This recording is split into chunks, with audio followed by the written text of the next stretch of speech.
जय जगन्नाथ। मु श्री जितेन्द्र कुमार मिश्र आपण मानक Jitendra astro and vastu channel को स्वागत। द्वादश राशि चक्र मध्य पूर्व अध्याय आम कन्या राशि विषय जानी आज आम तुला राशि विषय जाना। जो व्यक्ति तुला राशि जन्म होता आचार स्वभाव किपर होता है आसतु जाना।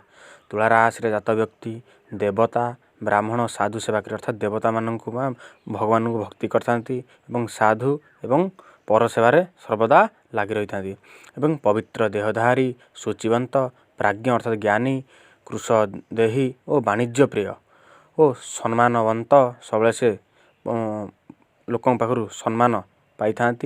साहसी निर्भीक और बंधुप्रिय होता। परोपकारी सर्वदा परोपकारी होता। परोपकाराय फलन्ति वृक्षा परोपकाराय दुहन्ति गाव एवं भ्रमणशील एवं बुलाबुली करने को अत्यधिक भल पाई। धनवंत एवं क्षणकोपी एवं कथा कथार रागी जाती एवं त्यागी और अल्प निंदित हुंती। चतुरता असाध्य काम को साधन करते निजर कायदा कौशल माने कष्टसाध्य काम को से साधन करते। जीवन काल मध्य अनेक माने शत्रु गृह शत्रु एवं बाह्य शत्रु इत्यादि लगी रहिले मध्य शत्रु माने परास्त होती। धर्म को आगे रखी जीवन रे रास्ता चलती सब धर्म धर्म कार्य करते भगवान उपर सबू छाड़ी दे था।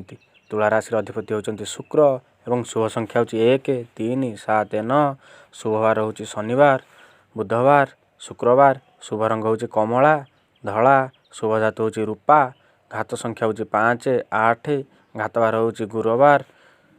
आराध्य देवता भगवान विष्णु और श्री नृसिंह। आराध्य देवी होची माँ महालक्ष्मी।